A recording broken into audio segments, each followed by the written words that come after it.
demonic angel, and today I'm going to do something I was thinking about, and then I realized I'm sure there's others who have thought this too, but it'd be a great discuss here. So the way I see it, when people ask me, do I see these spirits as part of my mind, or is it something that is completely different outside of myself? And people kind of usually they think of that in terms of one or another. But I don't really make that distinction. So then I thought, well, let's talk about Luciferianism and Thelema, which I would really call its sort of predecessor-like kind of idea. So basically, Thelema, and then even back when we look at writers like Cornelius Agrippa, who wrote the Occult philosophy in the Middle Ages, and we look at Dr. John Dee, who was Queen Elizabeth's personal astrologer and consultant. These are ideas of the occult and science kind of going together. And there wasn't a distinction in the Middle Ages. This was outside of society's ideas, so it was something that shouldn't be done. Science or the occult both were seen as something that was outside of society. So that's just, there wasn't that. I mean, even Isaac Newton talking about a force that's invisible, and he was really into the Bible and obviously what we would call occultism. So, that really, the Freemasons and these kinds of ideas, preserving occult knowledge, bringing it to the, ordinary person. But, really when Aleister Crowley comes around and he meets with S.L. MacGregor Mathers, who was a really early influential occultist, and he translated a lot of stuff for Crowley and that kind of thing.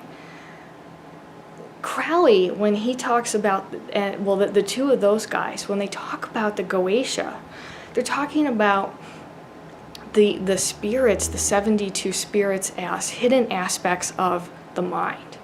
So that is that these goetic demons are, hidden what's invisible to you, what's hidden to your mind, can now become visible. Herbal knowledge used for, curing things rather than over-the-counter medicines, these ideas. So that really was a big thing. And the idea is that, kind of like with Crowley, bringing forth, this starts the science side of occultism. And what I mean by that is by looking at these entities as aspects of our own mind, we really are acknowledging science first. Science and psychology, which is really is a science as well. This is the embrace of that. So even though, science before occultism, that's what Thelema and Luciferianism, they really go on to bring about. Looking at, you can look at things in this rational scientific way, but you can also look at them through the eyes of culture and magic. And it doesn't, contradict each other. But a fundamental understanding of psychology and the acknowledgement that some aspect of this is part of your mind. For instance, you get haunted by a ghost. That is because that part of a person's mind is attracted to this experience. And that is why they are having that experience. Because it's your mind. People get better through the placebo effect of their mind all the time. It's a very, very powerful idea. And so we really get this in these, philosophies that move forward. Thelema, Luciferianism. I'm really big into Luciferianism. I think that I probably identify with that more than anything else. But I'm really into all these other things, Eastern philosophy and such. But it really is looking at that from the scientific understanding. So that's the thing, too, about Luciferianism. Luciferianism comes about to look at these experiences as, the necessary part for a person to have a paranormal or spiritual experience is that person's mind is open to it. Probably the subconscious mind that is below awareness. And that is, a tenet of this philosophy, really. To just come about and look at this as valid and a necessary understanding. We people all need rites of passages. We're all going through the same seasons in our life, as far as that kind of thing. And it's a really fundamental understanding. Another thing that this really brings about, Thelema, Luciferianism. Obviously, we have modern day Satanism. We have, dark paganism, things like that. That the unlooked at aspects of the mind are fundamental to being an occultist, to also just to setting oneself personally free, to look at these aspects of the mind. They're very important. The darkness, the light is very important, but a true understanding of the self and the self-mastery is the most important thing. That's what a lifetimes are trying to achieve, is knowledge. And it's just that's what you get when you look at the dark parts of your own mind, and you judge that fairly for what it is. If it's a really great experience, and you look deeply at it, then you can really more enjoy the moment, probably remember it even more if you really truly appreciate something. So, you can fine-tune your mind as you go along, too. For me, when I look at these philosophies and I try to appreciate, apply it to appreciating the actual moment, being open to a completely normal life.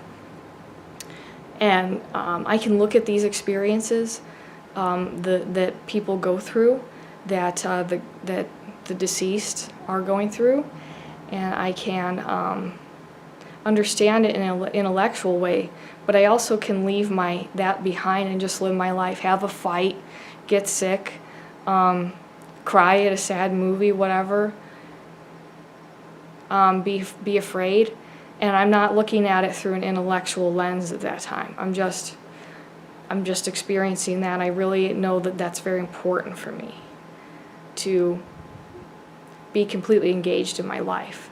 And that is another left-hand path thing that really we get from Thelema and Luciferianism.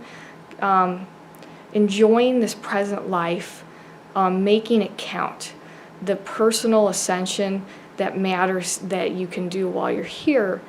And it's not, people think, oh, well, it's just selfish to be working on yourself, but it's not. When other people are around you and you have worked on your problems, then they benefit from that. People benefit from the energy of people who have looked at themselves in this way. So knowing what you want is selfish, but not in a negative sense. In this, that you define who you are, and you can fine tune that, and that's a great thing to be. That's the ultimate goal here. It's not carnal knowledge. It's not magic secrets, hidden handshakes, or anything. It's that you evolve as a person, and that means something different for everybody. So, that is all acknowledged by Thelema Luciferianism.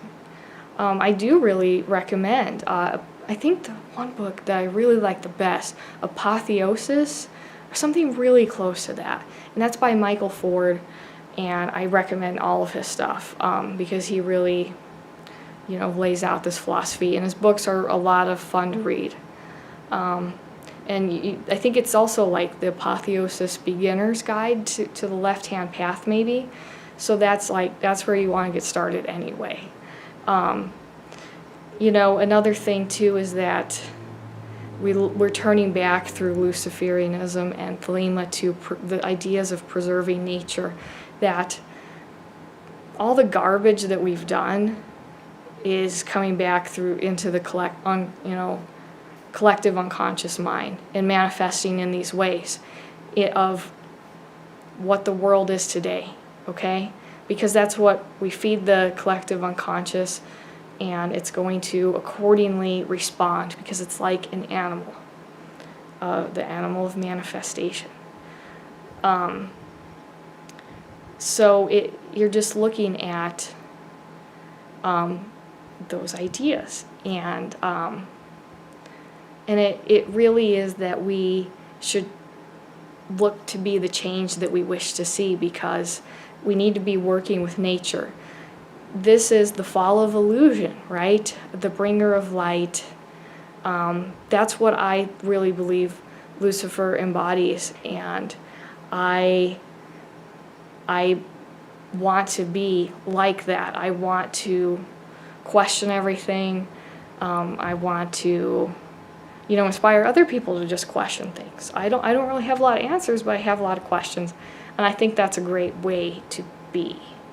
I think that it makes me very happy to always have questions and just really be engaged in this kind of search. And I kind of tying back in a way, I spend a lot of time, I like to go for walks, going out in nature, doing things like recycling, cleaning up litter on the highway, whatever you want to do in some way, whatever, feed the birds if you want.